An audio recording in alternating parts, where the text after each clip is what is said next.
Pushpa impossible serial के सभी fans को मेरा नमस्कार। तो फ्रेंड्स, जैसा कि आप देख ही रहे हैं कि पुष्पा हर बार किसी समस्या से निकलती है और फिर कुछ नई समस्याएं उसके जीवन में आ जाती हैं। तो ऐसे ही और कई समस्याएं हैं जो शुरू हो चुकी है पुष्पा के जीवन में फिर से। तो ये सारी समस्याएं क्या है और क्या खुशियां हैं, क्या गम है, इन सबों का ताना बाना हम आज के एपिसोड में देखेंगे। तो फिर चलिए इसी क्रम में आज की कहानी शुरू करती हूँ। तो आज सबसे पहले सीन में ये दिखाया गया है कि पुष्पा के घर वो तीनों महिलाएं आई हुई हैं जो पहले से ही पुष्पा को 5 पटोले का ऑर्डर दी हुई हैं और उनके पटोलों पे काम चालू है। तो अभी विशेषकर सिर्फ 3 पटोले पे अच्छा से काम हो पाया है। तो वो तीनों महिलाएं देखने की इच्छा व्यक्त करती हैं। तो पुष्पा अंदर से लाके वो तीनों पटोला दिखाती हैं और कहती है पुष्पा कि अभी इसमें थोड़ी सी और फिनिशिंग बाकी है और बाकी और 2 पटोले पे काम चल रहा है। बहुत जल्दी मैं आपको नवरात्र से पहले ही ये 5 पटोला मैं दे दूंगी। पटोले का डिजाइन देख के वो तीनों जो महिलाएं हैं वो काफ़ी खुश होती हैं और उन्हें लगता है कि और ऑर्डर दे दूं। तो वो कहती हैं कि पुष्पा जी, कुछ और ऑर्डर भी हैं पटोले के, वो हम देना चाहते हैं। तो इस पर पुष्पा कहती है कि देखिए, अभी मैं नया कोई ऑर्डर नहीं लूँगी, पहले ये 5 का ऑर्डर मैं पूरा कर लूँ आप लोगों का, फिर लूँगी। क्योंकि अभी हम सिर्फ मैं और जुगल हैं और वो जुगल का परिचय भी करवाती है और कहती है कि सिर्फ हम 2 लोग हैं अभी इस काम में। थोड़ा हम लोग बढ़ा लें, हम कामगार बढ़ा लें अपने साथ काम करने के लिए अपने इस ताना बाना में छोटे से वर्कशॉप में। तो फिर हम आपका नया ऑर्डर भी लेंगे। अभी बस मैं आप लोगों को समय पर ये 5 पूरा करके दे दूं तो मेरे लिए ये बहुत बड़ी बात होगी। तो वो तीनों महिलाएं कहती हैं कि जैसा पुष्पा बहन आप चाहेंगी वैसा ही होगा और वे तीनों जो हैं फिर चली जाती हैं। अब इधर पुष्पा जो है बहुत खुश है और जुगल से कहती है कि देख जुगल, तू खोटा सिक्का से सोने का सिक्का बनते जा रहा है। अगर तू नहीं होता ना तो ये सब कुछ बिल्कुल नहीं होता। अगर मैं अकेली होती ना तो ये ऑर्डर कब का कैंसिल हो गया होता। अरे तू है ना, जो तू मेरे इन सपनों को पूरा कर रहा है, बस मैं तो इसका सारा क्रेडिट तुझको ही दूंगी। तो इस पर वो कहता है कि अरे नहीं बंदरिया, अगर तू नहीं चाहती ना, तूने इतनी हिम्मत नहीं दिखाई होती ना, तो मैं भी कुछ नहीं कर पाता। तो पुष्पा कहती है कि देख जुगल, मैं तुझे कुछ गिफ्ट देना चाहती हूँ, लेकिन उस गिफ्ट को लेने के लिए वो सरप्राइज गिफ्ट है और उस गिफ्ट को लेने के लिए तुझे आंखें बंद करना होगा। तो जुगल कहता है कि तू क्या गिफ्ट देना चाहती है, अब ये क्या खर्च कर डाला। तो कहती है कि नहीं, मैं वो गिफ्ट दूंगी ना जिसे देखकर तू खुश हो जाएगा, लेकिन तू पहले आंखें बंद कर। और वो जुगल को अच्छी तरह से पहले आंखें बंद करवाती है और फिर कहती है कि जब तक मैं ना आ जाऊं तब तक तू आंखें मत खोलना। उसके बाद पुष्पा जुगल को धीरे से निकाल के एक ढोलक देती है बजाने वाला और कहती है कि बोल कैसा लगा ये सरप्राइज गिफ्ट। तो वो एकदम से चुप हो जाता है, ऐसा चेहरा बना लेता है कि पुष्पा थोड़ी सी डर भी जाती है और फिर अचानक से हंस देता है और कहता है कि अब क्या बोलूँ, तूने तो मेरी पसंद का चीज़ दे दिया। तो खुश तो बहुत हो गया है जुगल। तो उसके बाद पुष्पा कहती है कि तो फिर इस नवरात्र पर अपनी जोड़ी जम जाए, मेरा डांस, मेरा नृत्य और तेरा गीत और फिर ये ढोल। तो जुगल कहता है तो फिर देर किस बात की है, तो इस रात नवरात्र हम दोनों रंग जमाएंगे। अब फ्रेंड, इधर दिखाया जा रहा है कि परेरा साहब अश्विन को अपने ऑफिस में बुलाए हैं और उससे कुछ ऐसी बातें करते हैं कि थोड़ा अश्विन कंफ्यूज हो जाता है। और फिर वो अश्विन अपने सर की यानी कि मयूर साहब की काफ़ी तारीफ़ करता है और उनकी भी तारीफ़ करता है, अपनी कंपनी की तारीफ़ करता है। तो उसी क्रम में परेरा साहब उसे कहते हैं कि क्या ऐसा नहीं हो सकता है अश्विन कि तुम मेरी कंपनी ज्वाइन कर लो। तुम्हें आज जो मयूर दे रहा है मैं उससे डबल सैलरी दूंगा, साथ ही तुम्हारा पोस्ट भी हाई हो जाएगा। एक सेकेंड सोचने के बाद अश्विन कहता है कि सर, इस बात की क्या गारंटी है कि आज मैं मयूर सर की कंपनी छोड़कर आपकी कंपनी ज्वाइन कर लूँ तो कल को आपकी कंपनी छोड़कर मैं किसी और कंपनी में नहीं जा सकता हूँ। सर, इससे बेहतर होगा कि आप और मयूर सर कोलैबोरेट होकर काम कीजिए तो मेरे लिए अच्छा होगा कि मैं आप दोनों के साथ काम भी करूँगा और आप दोनों से ही सीखूँगा। ये सुन के परेरा साहब चुप हो जाते हैं और कहते हैं कि खैर, जैसा तुम चाहो वैसा होगा। अभी अश्विन को ये मालूम नहीं है कि परेरा साहब इस तरह की बातें उससे क्यों पूछ रहे हैं। खैर, अश्विन अपनी ईमानदारी से जवाब देके वहाँ से चला जाता है। तो सामने आते हैं मयूर सर। हालांकि मयूर सर वहाँ पे हैं, ये अश्विन को नहीं मालूम है। अश्विन वहाँ से चला जाता है और सामने आते हैं मयूर सर, और वो परेरा सर से कहते हैं कि परेरा, ये लड़का तो बहुत सीधा है। तुमने इतना बड़ा ऑफर दिया लेकिन उसने तेरा ऑफर नहीं स्वीकारा। तो उस पे परेरा सर बोलते हैं कि मयूर, लड़का तो बहुत अच्छा है, ईमानदार है, बहुत सीधा है, लेकिन इसे जीवन में तरक्की करना काफ़ी कठिन होगा। तो इस पे मयूर सर कहते हैं कि ये बात तो तुम ठीक कर रहे हो। ये लड़का हमारी कंपनी के लिए काफ़ी अच्छा है और इसे आगे बढ़ाना, इसे ऊपर तक पहुंचाना, ये हम दोनों की जिम्मेदारी है। ये बड़ा बनेगा तो हम भी बड़े बनेंगे। अब आगे के सीन में दिखाया गया है कि सुशीला और प्रार्थना काफ़ी खुश हैं। दरअसल सुशीला तो इसलिए खुश है क्योंकि उसकी बेटी प्रार्थना खुश है, और प्रार्थना इसलिए खुश है क्योंकि आज चिराग को न्यूज स्पॉट में काम करते हुए 1 महीना हो गया है, और इसे सेलिब्रेट वो एक कैफ़े में चिराग के साथ करने वाली है। और ये इसलिए वो सज धज के चिराग के लिए कैफ़े जाने वाली है, और कैफ़े में चिराग जो है वो अपने ऑफिस के साइड से आने वाला है। अब इन बातों को बापोद्रा जानता नहीं है, तो माँ बेटी बापोद्रा को घुमा देती हैं, यानी कि कह देती हैं कि बस यूं ही किसी दोस्त के यहाँ पार्टी में जाना है, और वो मान जाता है कि ये चिराग से नहीं मिलने के लिए अपनी फ्रेंड के यहाँ जा रही है। और उसके बाद बापोद्रा जो है सुशीला को पगार देता है और कहता है कि सुशीला, तेरा भी 1 महीना हो गया, जिस तूने 1 महीने तक जो चौल को संभाला है काफ़ी अच्छे से संभाला है, और इसलिए आज मैं तुझे भी पगार देता हूँ। अब पगार की बात सुनकर कहीं ना कहीं सुशीला जो है हैरत में पड़ जाती है। तो वो कहती है कि ठीक है, पगार तो दोगे, लेकिन फिर तो मुझसे ले ही लोगे ना। तो बापोद्रा कहता है नहीं लूँगा।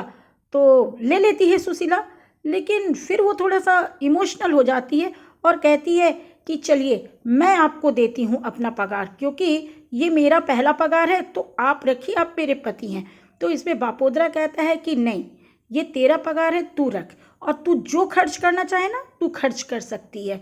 तो सुशीला काफ़ी खुश हो जाती है। और अब इधर प्रार्थना जो है वो कैफ़े में आती है और चिराग को फ़ोन करती है। अभी वो कैफ़े में नहीं आई है, मतलब कि वो कैफ़े में जाने वाली है, और वो अभी घर से ही चिराग को फ़ोन कर रही है कि तुम उस कैफ़े में आ जाना, जो कि बापोद्रा सुन लेता है।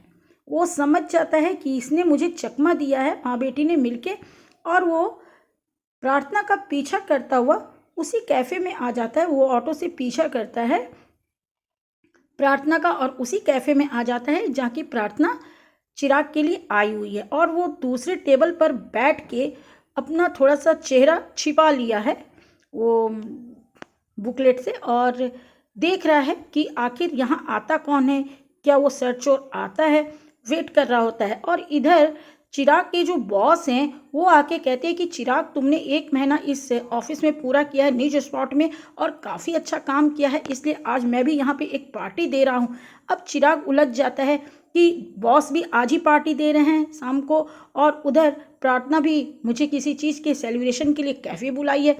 वो अपने बॉस को ना नहीं कर पाता है कि मुझे शाम को कहीं और जाना है, और बॉस कहते हैं कि ठीक है, तो मैं ऑफिस में पार्टी का इंतज़ाम करता हूँ, तुम लोग इंजॉय करो। और वो जो वहाँ पे ऑफिस में जितने लोग काम करते हैं वो काफ़ी खुश हो जाते हैं कि चिराग ने 1 महीने बहुत अच्छा काम किया है और इसलिए पार्टी हो रही है। लेकिन चिराग को कहीं ना कहीं टेंशन है कि मुझे किस लिए प्रार्थना ने बुलाया है, अगर मैं वहाँ नहीं गया तो कहीं प्रार्थना मुझसे नाराज़ ना हो जाए। और ये बात वो रिद्धि को बोलता है, तो रिद्धि कहती है कि ठीक है, थोड़ा देर यहाँ पार्टी यहाँ भी इंजॉय कर लो ऑफिस में, फिर तुम प्रार्थना के पास चले जाना।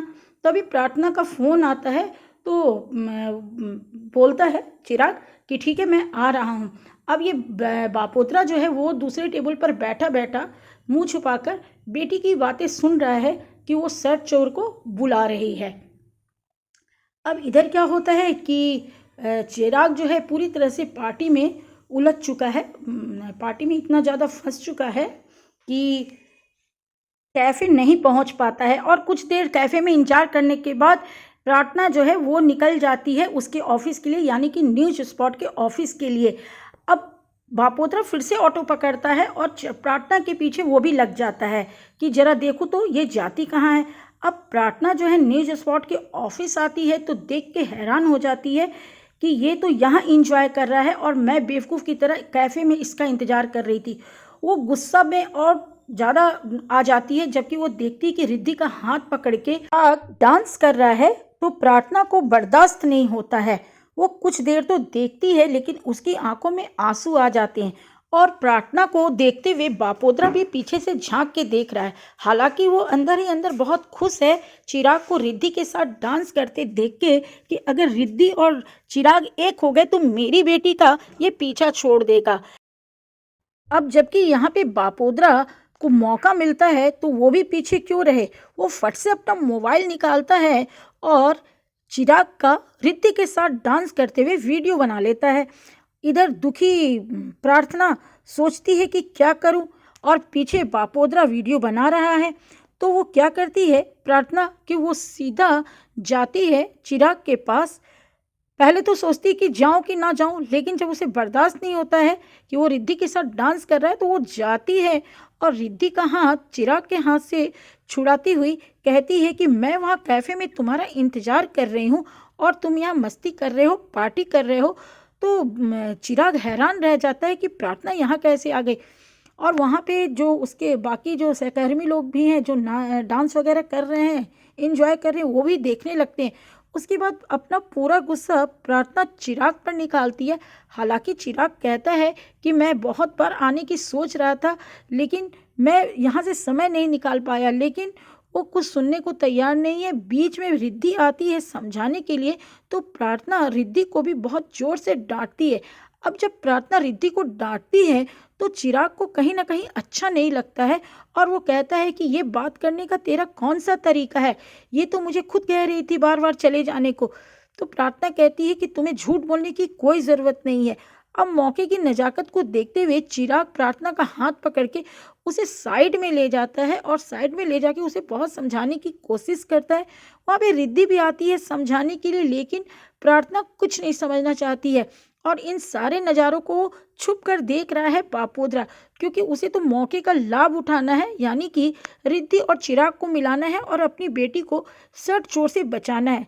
तो खैर यहाँ पे ये सारा वाक़या होता है और इसका पूरा गवाह रहता है बापोद्रा, और चूंकि उसने तो मोबाइल में इन सब की वीडियो भी बना ली है। खैर यहाँ पर प्रार्थना जो है चिराग को बहुत बुरा भला कहने के बाद वहाँ से निकल जाती है और जो बापोद्रा है वो भी वहाँ से निकल जाता है। बेचारा चिराग अपनी सफाई में कुछ भी सही से बोल नहीं पाता है प्रार्थना को। अब आगे ऑफिस का सीन है, अश्विन के ऑफिस का। ऑफिस में अश्विन की जो मैम है सुप्रिया मैम, उससे उसका लैपटॉप पे चैट हो रहा है।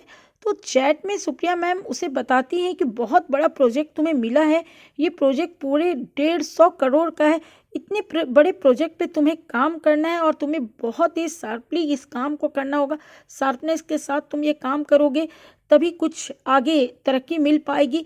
तो इस पर अश्विन कहता है कि मैं ज़रूर करूँगा मैम, मुझे मालूम है कि मुझे किस तरह से अपनी जिम्मेदारी को निभाना है।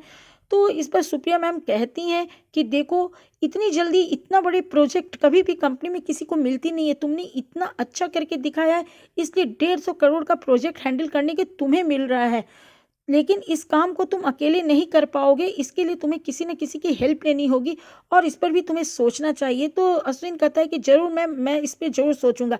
अब वहाँ पे पुष्पा आती है और जब सुनती है कि करोड़ों का प्रोजेक्ट और वो भी उसके बेटे को करने के लिए मिल रहा है, वो करेगा, तो पूछती है कि कितने करोड़ का है। तो आँख फाड़ के आवाज़ में, अजीब सी आवाज़ में अश्विन चिढ़ाते हुए कहता है पूरे 150 करोड़ का है मम्मी। तो पुष्पा कहती है कि मैं तो सोची नहीं थी कि तू इतना कामयाब होगा, कि इतने बड़े प्रोजेक्ट पे तू काम करेगा। बेटा ये सब तेरी मेहनत का नतीजा है।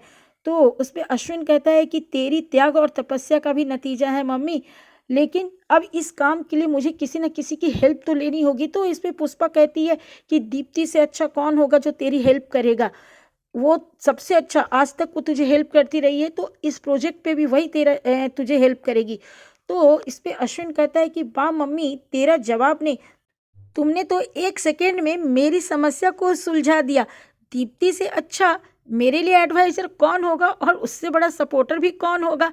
और वो खुशी में पुष्पा के गले लग जाता है, पकड़ लेता है खुशी में पुष्पा को। अब आगे की क्लिपिंग में ये दिखाया गया है कि मास्टर जी बहुत खुश हैं और वीडियो कॉल पे जुगल और पुष्पा से बात करते हुए कह रहे हैं कि ये देखो तुम्हारा माल तैयार है। और वो मोबाइल घुमा के माल दिखाते हैं जो कि रानकी और बावरी गांव की जो कामगार महिलाएं हैं, जो 3-4 महिलाओं को इन लोगों ने जोड़ा है, उन लोगों ने तैयार किया है। अपना माल देख के पुष्पा और जुगल को काफ़ी खुशी होती है। तो पुष्पा कहती है कि मास्टर जी आपको भी कितनी मुश्किल मैं दे रही हूँ इस उम्र में।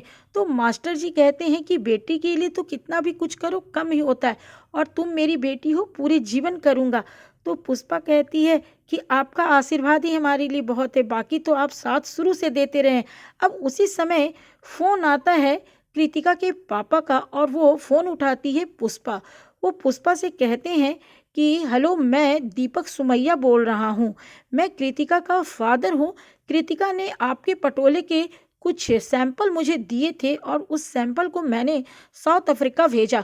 वहाँ आपका वो पटोले का जो सैंपल है काफ़ी पसंद किया जा रहा है, इसलिए मैं आपसे मिलकर कुछ ऑर्डर देना चाहता हूँ। चूँकि जल्दीबाजी नहीं है, लेकिन मैं ये बात आपसे मिलकर करना चाहता हूँ।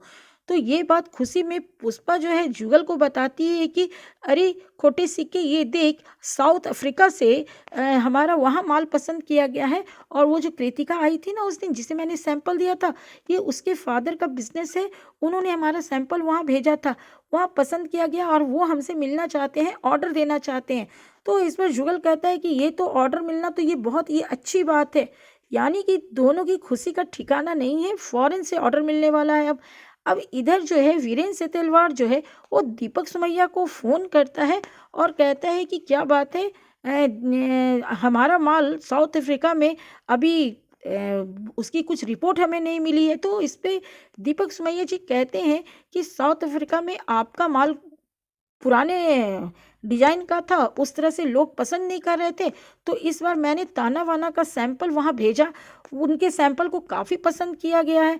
तो इस पर वीरेंद्र सेतलवार कहता है कि आप ताना वाना के नई कंपनी है, छोटी कंपनी है, आप उसका भेजिए, आपने मुझे क्यों नहीं बताया, मुझे बताया होता कि ये सैंपल वहाँ का है। आपने भेजा लेकिन आपने ताना वाना का नाम नहीं बताया। वो लोग क्या करेंगे, उनके पास ना तो कारखाना है ना तो लोग हैं, वो कहाँ से आपका ऑर्डर पूरा करेंगे। तो इस पर दीपक सुमैया जी कहते हैं कि लेकिन उनके पास काफ़ी नए डिजाइन है, आप क्यों नहीं उनसे हाथ मिला लेते हैं, आप उन्हें सपोर्ट कीजिए, ताना बाना को आप सपोर्ट कीजिए।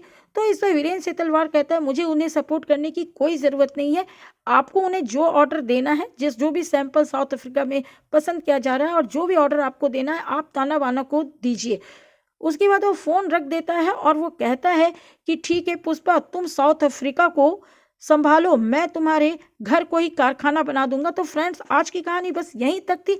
अब आगे की कहानी में वीरेन के नए नए चालों के बारे में देखा जाएगा कि अब इतना बड़ा दीपक सुमैया से ऑर्डर छूट जाने के बाद जो वीरेन को ठोकर लगा है, दुख पहुंचा है या फिर उसको गुस्सा आया है, वो क्या बदला अब पुष्पा और जुगल के से लेता है। तो फ्रेंड्स, अब हम लोग कल के एपिसोड में देखेंगे कि कहानी आगे कहाँ तक जाती है। अभी के लिए बस फ्रेंड्स इतना ही। Bye bye friends.